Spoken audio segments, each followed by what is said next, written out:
We're looking at probably about 8 tonnes in this particular bunker. Chris King-Turner, who's about to load another skipful of apples into his cider making process. The apples are in quite good condition. 10 years ago, Chris's father, Peter, was looking round for viable alternatives to dairy farming. I suggested that we might try cider because I had made some cider with a local farmer.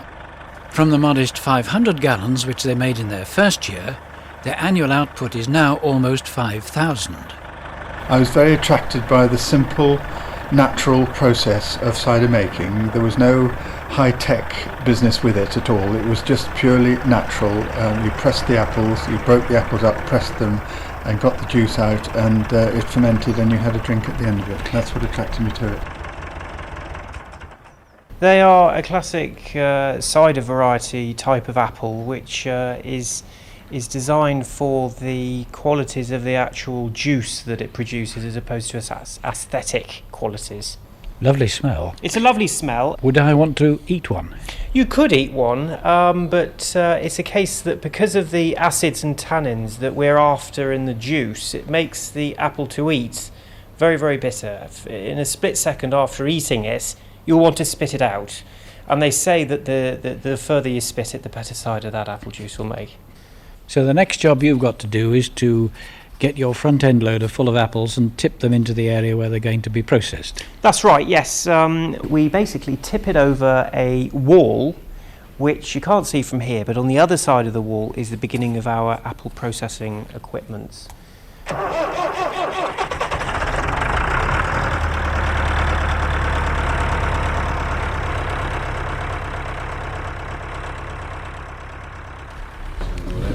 So they've come through the wall onto this chute. We put them down at the top of this race, which is what we call this part, the first part of our apple processing system.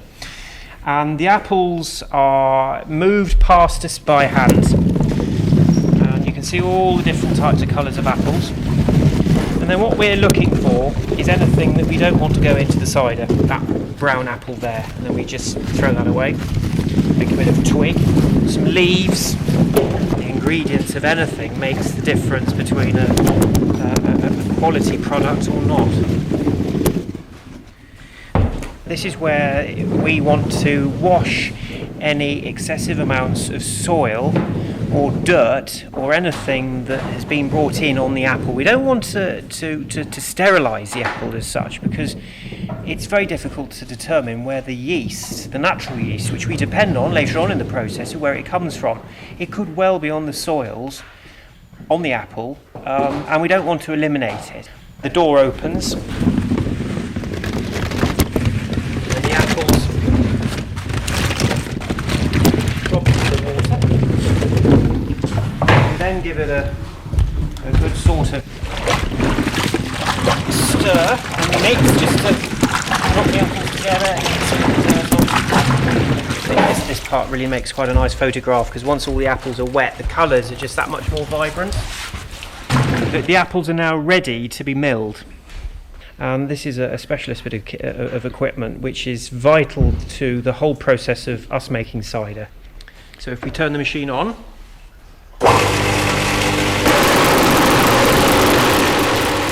the apples fall into this large top hopper, and then at the bottom of it, which obviously you can't see, is essentially 2 paddles. And you've got a sieve at the front of the machine, which is very similar to a cheese grater. And as the paddles move around, the apples are then sort of sliced and cut by this cheese grater, and then it drops into the pomace bucket below. And then that's the next stage of the process. A cheese, the parcel which will ultimately be squeezed in the press, is made up of several layers of pomace.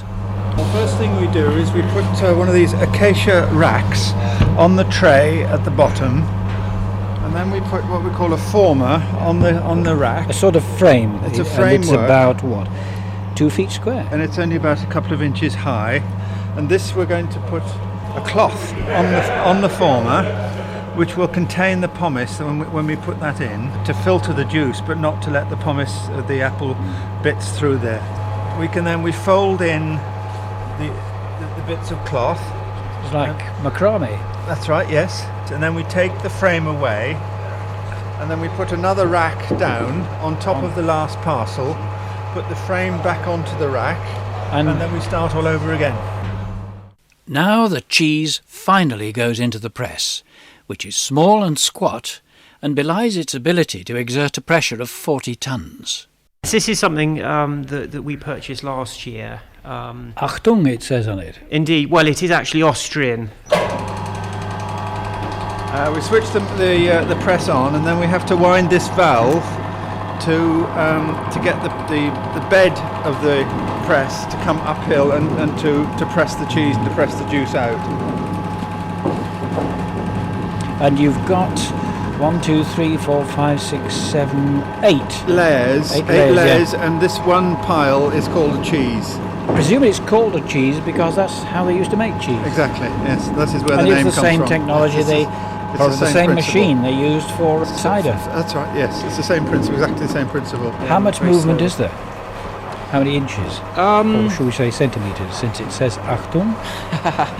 I think it's probably a case that this layer of apple pulp here that's all in these parcels, I would say that would probably be 2.5 foot high, and that would be condensed to perhaps 1 foot. And it's now dripping down rather like, I suppose, honey out of a comb. Yes, it is. It's very similar to that. The pressure's only just starting at the moment, but you can see it just, and the dripping will become more and more pronounced as the pressure gets stronger. And there's lots of froth in the tray. Yes. Eventually that will find its way over to... They're called IBC containers. They're ex-sugar containers. We wash them out and we can put the cider, the juice straight into them and ferment the cider in there. So we'll go over there and just hear it glub glub glubbing inside.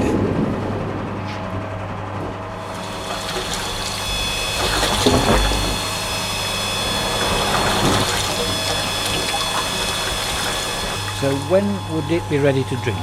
It'd be ready to drink next April. If we can afford to, we don't drink it straight away. We keep it till the following July because it goes through a secondary fermentation and that reduces the acid down to a more mellow cider.